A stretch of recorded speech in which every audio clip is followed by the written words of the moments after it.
पाकिस्तान के उस नापाक मुल्क की सियासत से एक ऐसी सनसनीखेज और निकलकर सामने आ रही है खबर कि जिसने पूरे दक्षिण कोरिया में खलबली मचा दी। कंगाली, कट्टरपन और बर्बादी के कगार पर खड़ा पाकिस्तान अब लोकतंत्र का ढोंग भी पूरी तरह से बंद करने जा रहा है। अपने निर्माण के बाद से ही जो मुल्क फौज की उंगलियों पर नाचता आया है, वहां अब फौजी हुकूमत को कानूनी जामा पहनाने का काला खेल शुरू हो चुका है। यानी पाकिस्तानी सेना का चीफ और खुद को मुल्क का आका समझने वाला आसिम मुनीर अब पूरे पाकिस्तान पर अपना सीधा और एक छत्र राज कायम करने का एक ऐसा प्लान बना चुका है जो इस कंगाल देश को हमेशा हमेशा के लिए फौजी गुलाम के कुएं में धकेल देगा। नमस्कार दोस्तों, आप देख रहे हैं हमारा एक खास शो ना पाकिस्तान और मैं हूं आपके साथ तान्या त्यागी।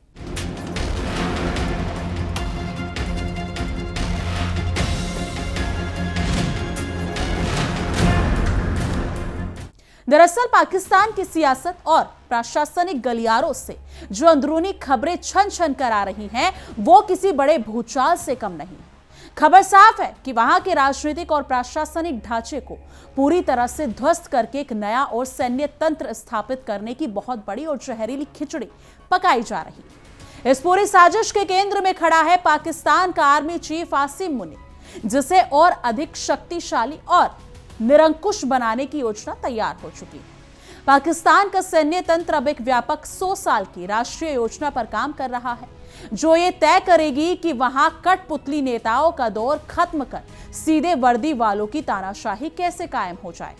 यानी कि अमेरिका जैसे दुनिया के तथाकथित लोकतंत्र के ठेकेदारों की नाक के नीचे पाकिस्तान में तानाशाही का एक घिनौना खेल खुलेआम खेला जा रहा है। वही अमेरिका जो पूरी दुनिया में घूम घूम कर लोकतंत्र और मानवाधिकारों का फर्जी ज्ञान बांटता फिरता है, वो आज पाकिस्तान में फौजी हुकूमत के इस नए अवतार पर धृढ़ राष्ट्र बनकर आंखें मूंदे बैठा है। क्योंकि अमेरिका की इस खामोशी ने साबित कर दिया कि उसे अपने स्वार्थ के अलावा किसी की परवाह नहीं। फिर चाहे उसका पाला हुआ ये आतंक का कारखाना लोकतंत्र को पूरी तरह से गर्द में ही क्यों ना मिला दे। क्योंकि पाकिस्तान का नया फौजी प्लान न केवल देश की शासन व्यवस्था को नए सिरे से परिभाषित करने वाला है, बल्कि पहले से ही मजबूत सेना की पकड़ को और अधिक संस्थागत और संवैधानिक बनाने की एक नापाक कोशिश है। इस पूरे खेल में केवल फौजी तख्तापलट का ही खतरा नहीं है, बल्कि देश के पूरे संविधान को रोधने की तैयारी हो चुकी है। प्रस्तावित बदलावों में प्रशासनिक बदलावों के साथ साथ अगर देखा जाए तो बड़े संवैधानिक संशोधन भी शामिल किए जा रहे हैं, ताकि नागरिक सरकार और सैन्य नेतृत्व के बीच की बची कुची सीमा को भी हमेशा के लिए मिटा दिया जाए। जिन सुधारों पर इस समय गंभीर चर्चा चल रही है, उनमें पाकिस्तान को राष्ट्रपति शासन प्रणाली की ओर ढकेलना, नए प्रांतों का मनमाना गठन और केंद्र व प्रांतों के बीच संसाधनों के बंटवारे में फेरबदल शामिल है। नाच न जाने आंगन टेढ़ा वाली कहावत को सच साबित करते हुए पाकिस्तान अपनी नाकामियों का ठीकरा अपने ही संविधान पर फोड़ रहा है। पाकिस्तान के गठन के बाद से ही देश की राजनीति, आंतरिक सुरक्षा और विदेश नीति पर वहां की सेना का हमेशा से मजबूत और सीधा हस्तक्षेप रहा है। लेकिन इस नई योजना का मुख्य मकसद इस फौजी दबदबे को महज अनौपचारिक प्रभाव से आगे बढ़ाकर हमेशा के लिए संवैधानिक और कानूनी रूप से स्थापित करना है। यानी अब तक जो काम सेना पर्दे के पीछे से करती आई थी, अब उसे डंके की चोट पर कानून की मोहर लगाकर किया जाएगा। पाकिस्तान की सेना अब चाहती है कि मुल्क का हर छोटा बड़ा फैसला उसकी मर्जी के बिना ना हो सके और देश के संसाधन सीधे फौजी जनरलों की जेब में जाए। इस नई 10 साल की राष्ट्रीय योजना का सबसे अहम और विवादास्पद अगर देखा जाए तो प्रस्ताव यह है कि सेना को सरकार के हर महत्वपूर्ण फैसले में बराबर का अधिकार और भूमिका दी जाएगी। यह प्रस्ताव ऐसे समय में लाया जा रहा है जब पाकिस्तान पाई पाई का मोहताज है और कंगाली के झूले में झूल रहा है। कर्ज के भारी भरकम बोझ, गहरे राजनीतिक विभाजन और नागरिक सरकार की पूरी तरह से घटिया कार्यक्षमता ने इस मुल्क को पूरी दुनिया के सामने एक नाकाम और भिख मंगे देश के रूप में लाकर खड़ा कर दिया है।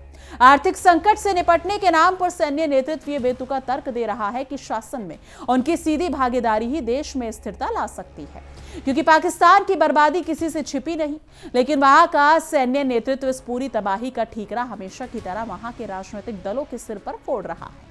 सेना का शीर्ष नेतृत्व देश की मौजूदा बर्बादी, शासन की नाकामी, चरम पर पहुंचे भ्रष्टाचार और आर्थिक तबाही के लिए केवल सत्ताधारी राजनीतिक परिवारों को ही जिम्मेदार बता रहा है। यानी कि फौजी जर्नलों का कहना है कि सत्ता कुछ खास परिवारों की बपोती बनकर रह गई, जिसकी वजह से देश इस मोड़ पर पहुंच चुका है। यानी उल्टा चोर कोतवाल को डांटे की तर्ज पर खुद तबाही का मुख्य कारण बनी पाकिस्तानी सेना अब राजनीतिज्ञों पर आरोप लगाकर खुद को मसीहा साबित करने से जुटी है। सैन्य हलकों में पारंपरिक राजनीतिक परिवारों को लेकर यह धरना काफी तेजी से बनाया जा रहा है कि शरीफ परिवार और भुट्टो जरदारी परिवार लंबे समय तक सत्ता के केंद्र में रहे और उन्होंने देश के विकास को मार्ग से भटकाया है। यानी फौजी जर्नलों का तर्क है कि इन चुनिंदा परिवारों के वर्चस्व ने लोकतांत्रिक संस्थाओं को खोखला और पंगु कर दिया। हालांकि सच तो यह है कि इन परिवारों को भी इसी फौजी तंत्र ने अपनी सुविधा के हिसाब से बनाया चलाया और फिर जब मन भरा तो कबाड़ में फेंक दिया। अब जब पारी सिर से ऊपर गुजर चुका है तो सेना खुद को दूध का धुला बताकर पूरी सत्ता पर अकेला कब्जा जमाना चाहती है। इस पूरे फौजी प्लान में अगर देखा जाए तो सबसे खतरनाक मोड़ 28वां संविधान संशोधन हो सकता है, जिसकी आड़ में पाकिस्तान के भूगोल और शासन को पूरी तरह बदलने की तैयारी है। पाकिस्तान में नए प्रांतों और प्रशासनिक इकाइयों के गठन पर बेहद गंभीरता से विचार किया जा रहा है। इस प्रस्तावित 28वें संविधान संशोधन को ही इन सभी फौजी फरमानों को कानून बनाने का प्रमुख जरिया बताया जाएगा। हालांकि संशोधन को अगर देखा जाए किस प्रक्रिया से पारित कराया जाएगा और नए प्रांतों की सीमाएं कैसे तय की जाएंगी, इसको लेकर अभी रहस्य का पर्दा पड़ा हुआ है, क्योंकि राजनीतिक और प्रशासनिक जानकारों का साफ मानना है कि नए प्रांतों के गठन का यह दावा भले ही प्रशासनिक कुशलता का बहाना बनाकर किया जा रहा हो, लेकिन इसके पीछे की असली चाल कुछ और ही है। सेना इस कदम के जरिए क्षेत्रीय असंतुलन, बलोच और पश्तून जैसे उग्र आंदोलनों तथा जातीय भाषाई मुद्दों को कुचलने का प्रयास कर रही है।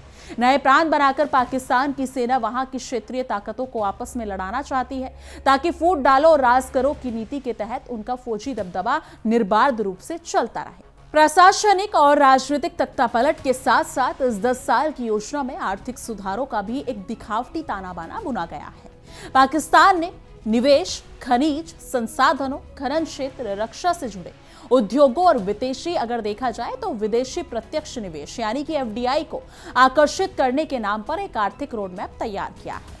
इस रोडमैप का ढोंग ये दिखाने के लिए रचा गया कि सेना के हाथ में कमान आते ही देश की अर्थव्यवस्था रातों रात पटरी पर आ जाएगी और विदेशी निवेशक झोलियां भरकर पैसा लाएंगे। यानी कि फौजी रोडमैप का मुख्य उद्देश्य देश की डूबती अर्थव्यवस्था को संभालने का झूठा सपना दिखाना, विदेशी निवेश को आकर्षित करना और रक्षा औद्योगिक आधार को मजबूत करना बताया जा रहा है। सैन्य नेतृत्व का मानना है कि राजनीतिक स्थिरता और मजबूत फौजी नियंत्रण के बिना कोई भी आर्थिक सुधार पूरा नहीं हो सकता। यानी सेना सीधी सीधी शर्त रख रही है कि अगर अर्थव्यवस्था सुधारनी है तो देश की कमान पूरी तरह से असीम मुनीर और उनके जनरलों के हवाले करनी ही पड़ेगी। लेकिन सवाल यह उठता है कि जिस सेना का ध्यान केवल आतंकवाद को पालने पोसने, भ्रष्टाचार करने और अपने जनरलों के लिए अय्याशी के इंतजाम करने में रहता है, वो भला अर्थव्यवस्था कैसे संभालेगी? चिराग तले अंधेरा की तरह पाकिस्तान की सेना देश के रक्षा बजट का एक बड़ा हिस्सा हड़प जाती है और जब देश भीख मांगने की नौबत पर आ जाता है तो वही सेना खुद को आर्थिक सुधारक बताने लगता है। ये 10 साल का रोड मैप असल में फौजी अफसरों की तिजोरियां भरने का एक नया जरिया मात्र है। पाकिस्तान के आक्रामक फौजी प्लान ने यह साफ कर दिया कि वहां आने वाले दिनों में लोकतंत्र का नामो निशान पूरी तरह से मिटने वाला है। अगर यह 28वां संविधान संशोधन और 10 साल का राष्ट्रीय प्लान लागू होता है तो पाकिस्तान आधिकारिक तौर पर एक बनाना रिपब्लिक और फौजी तानाशाही में तब्दील हो जाएगा, क्योंकि नागरिक सरकारों की हैसियत केवल कागजी रबड़ स्टैंप की रह जाएगी और सारे फैसले रावलपिंडी के GHQ से आसिम मुनीर की एक उंगली के इशारे पर लिए जाएंगे, क्योंकि अमेरिका और उसकी पश्चिमी सहयोगी का रवैया इस पूरे घटनाक्रम में बेहद शर्मनाक रहा है। जो अमेरिका दुनिया भर में लोकतंत्र के नाम पर सीरिया से लेकर इराक तक तबाही मचाता रहा है, वही अमेरिका पाकिस्तान में बन रही इस फौजी तानाशाही पर अपनी आंखें और कान पूरी तरह से बंद किए बैठा है। अमेरिका को अच्छी तरह से मालूम है कि पाकिस्तान की सेना उसके इशारों पर काम करने वाला एक मोहरा है, इसलिए वो लोकतंत्र की बलि चढ़ते देखकर भी खामोश है। ये अमेरिका की वही पुरानी चाल है जहां वो अपने स्वार्थ के लिए किसी भी तानाशाही को गले लगाने के लिए तैयार रहता है। पाकिस्तान की जनता के लिए नया फौजी प्लान कोर्ट में खाज साबित होने वाला है। पहले से ही महंगाई, बेरोजगारी और कंगाली की मार झेल रही जनता पर अब फौजी हुकूमत का सख्त चाबुक भी चलने लगा है। जब फैसले अदालतों और संसद नहीं बल्कि फौजी बैरक तय करेंगे तो आम आदमी के बुनियादी अधिकार पूरी तरह से कुचल दिए जाएंगे। पाकिस्तान की बर्बादी का नया अध्याय अब शुरू हो चुका है, जहां विकास के नाम पर फौजी वोटों की धमक और तेज होने वाली है। यानी कुल मिलाकर देखा जाए तो ये प्रस्तावित बदलाव पाकिस्तान की शासन व्यवस्था में सेना की भूमिका को हमेशा के लिए केंद्रित और सुप्रीम बनाने की दिशा में एक निर्णायक और खतरनाक कदम है। अगर ये योजनाएं पूरी तरह से अगर देखा जाए तो अमल में आ जाती हैं तो पाकिस्तान की राजनीतिक संरचना में ऐसे ऐतिहासिक परिवर्तन देखने को मिलेंगे जो उस मुल्क को और अधिक अहंकार और विनाश की ओर धकेल देंगे। हालांकि इस फौजी फरमान को लागू करने की राह इतनी आसान नहीं होगी, क्योंकि देश के अंदर से इसकी तीखी प्रतिक्रिया और सियासी बगावत की चिंगारी उठना तय है। यानी पाकिस्तान अपनी ही खोदी गई खदक में गिर चुका है और आसिम मुनीर का पावर प्लान उस मुल्क के अंतिम विनाश की पटकथा लिख रहा है। बोया पेड़ बबूल का तो आम कहां से खाएं, आतंकवाद और फौजी तख्तापलट की फसल बोने वाले पाकिस्तान को आज वही फल खाने को मिल रहा है। संविधान को रौंदकर और लोकतंत्र का गला घोटकर बनने जा रहा है ये नया पाकिस्तान न केवल अपने नागरिकों के लिए नर्क बनेगा बल्कि पूरे दक्षिण एशिया की शांति के लिए एक बहुत बड़ा नासूर साबित होगा। यानी कि इस नए फौजी निजाम का सबसे बड़ा शिकार वहां की बची कुची नगर अगर देखा जाए तो न्यायपालिका और स्वतंत्र मीडिया बनने वाला है। जब 10 साल की योजना के तहत सेना को संवैधानिक दर्जा मिल जाएगा तो अदालतों की हैसियत फौजी फरमानों पर आंख बंद करके मोहर लगाने से ज्यादा कुछ नहीं रह जाएगी। जो भी पत्रकार या नागरिक इस फौजी तानाशाही के खिलाफ आवाज उठाने की जरूरत करेगा उसे देशद्रोह और गद्दारी के झूठे मुकामों में छोड़कर जेल के पीछे सड़ा दिया जाएगा। पाकिस्तान के राजनीतिक इतिहास को उठाकर देखें तो जब वहां सेना ने सीधे तौर पर सत्ता हथियाने की कोशिश की है, देश गर्द में ही गया है। अयूब खान से लेकर परवेज मुशर्रफ तक हर फौजी तानाशाह ने देश को सुधारने का नया झूठा दावा किया था, लेकिन हर बार नतीजा और ज्यादा तबाही, गृह युद्ध और बिखराव के रूप में ही सामने आया। अब आसिम मुनीर भी उसी पुराने और घिसे पिटे रास्ते पर चलकर मुल्क को एक और बड़ी तबाही की ओर ले जा रहे हैं, क्योंकि काट की हांडी बार बार नहीं चढ़ती वाली कहावत अब पाकिस्तान के आर्थिक दावों पर पूरी तरह से फिट बैठती है। 10 साल के जिस आर्थिक रोडमैप का ढिंडोरा पीटा जा रहा है उस पर कोई भी संजीदा अंतर्राष्ट्रीय निवेशक यकीन करने को तैयार नहीं होगा। जिस मुल्क में हर 5 साल में संविधान बदल दिया जाता हो और जहां की हुकूमत बंदूक की नोक पर चलती हो, वहां कोई अपनी गाड़ी कमाई का पैसा क्यों लगाएगा? अमेरिका और IMF से मिलने वाली भीख के सहारे चलने वाला ये देश केवल कागजी रोड मैप बनाकर दुनिया को बेवकूफ बनाने की कोशिश कर रहा है, क्योंकि पाकिस्तान के अंदर मौजूद प्रांतीय असंतोष इस नए प्लान से और ज्यादा भड़क सकता है। बलूचिस्तान, सिंध और खैबर पख्तूनख्वा के लोग पहले से ही पंजाबी वर्चस्व वाली सेना से सख्त नफरत करते हैं। अब जब नए प्रांतों और संसाधनों के बंटवारे का फौजी प्लान लागू होगा तो इन राज्यों में गृह युद्ध जैसे हालात बन सकते हैं।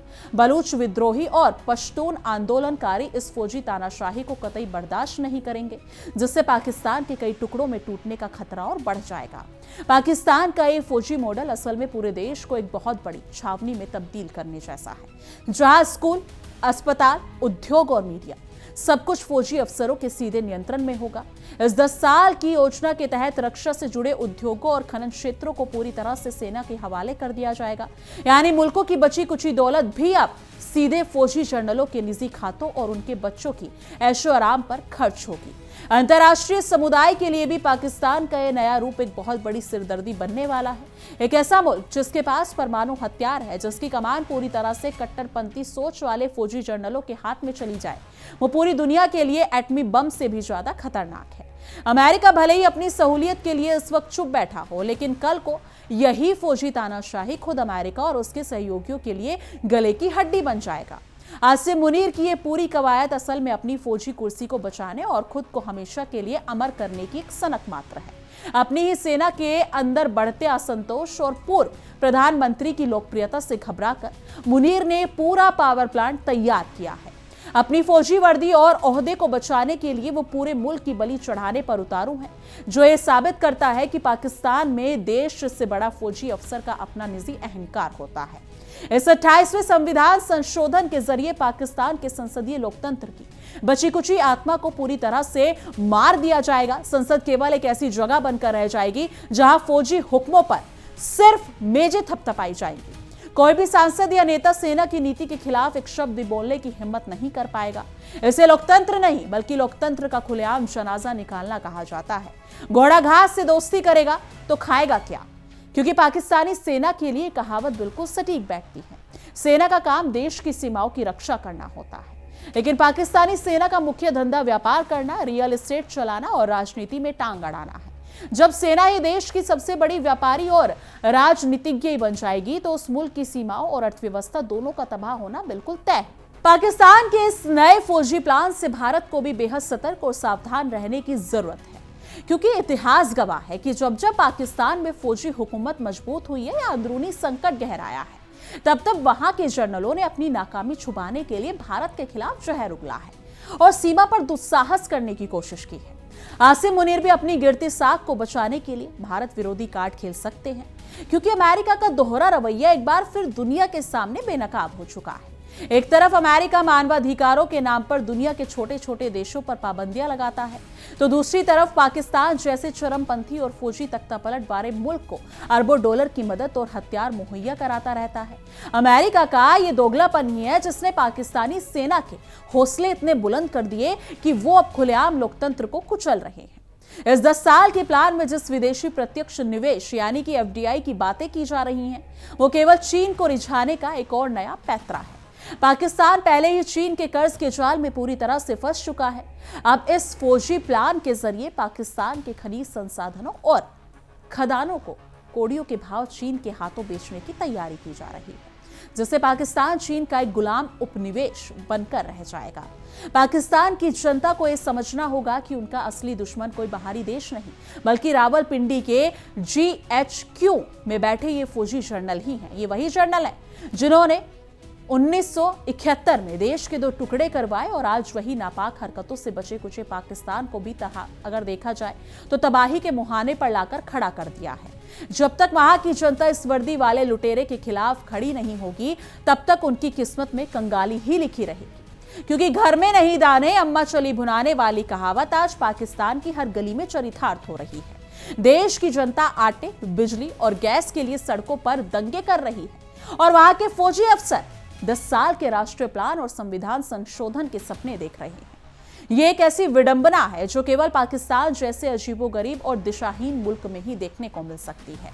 नए प्रांतों के गठन के नाम पर जो खेल खेला जा रहा है, उसका असली मकसद पंजाब प्रांत के वर्चस्व को बनाए रखना, बाकी छोटे प्रांतों की आवाज को दबाना है। बलूचिस्तान और सिंध के संसाधनों पर पंजाबी फौजी अफसर लंबे समय से डाका डालते आए हैं। अब प्रशासनिक सुधारों का मुखौटा पहनकर इस डाके को हमेशा के लिए वैध बनाने की साजिश रची जा रही है, जो देश में एक बहुत बड़े ज्वालामुखी को जन्म दे रही है। आसिम मुनीर का यह पावर प्लान असल में ताश के पत्तों की तरह महल अगर देखा जाए तो वो बहुत जल्दी से महल है, क्योंकि जो हवा के हल्के से झोंके से भी धराशायी हो जाएगा। फौज के पास ना तो आर्थिक समझ है और ना ही देश चलाने की अगर देखा जाए तो सहालियत है। बंदूक की नोक पर कुछ समय के लिए लोगों को डराया तो जा सकता है, लेकिन मुल्क की अर्थव्यवस्था और जनता के पेट को बंदूक की गोली से नहीं भरा जा सकता। इस पूरे घटनाक्रम से एक बात तो पूरी तरह से साफ है, पाकिस्तान में लोकतंत्र का जो नाटक पिछले कुछ दशकों से चल रहा है उसका पटाक्षेप हो चुका है। अब वहां ना तो कोई निष्पक्ष चुनाव होगा और ना ही जनता की चुनी हुई कोई वास्तविक सरकार होगी। जो भी कुर्सी पर बैठेगा वो केवल आसिम मुनीर का वफादार कुत्ता बनकर ही काम कर सकेगा। आपको क्या लगता है? कमेंट सेक्शन में अपनी राय जरूर साझा कीजिएगा। बाकी देश और दुनिया की तमाम बड़ी खबरों के लिए देखते रहिए इंडिया डेली और हमारा एक खास शो न पाकिस्तान। देखिए इंडिया डेली 24/7 अब आपकी स्मार्ट टीवी पर। इंडिया डेली मौजूद है सभी डिजिटल प्लेटफॉर्म पर लाइव और लगातार। इंडिया डेली 24/7 हर दिन राष्ट्र को समर्पित।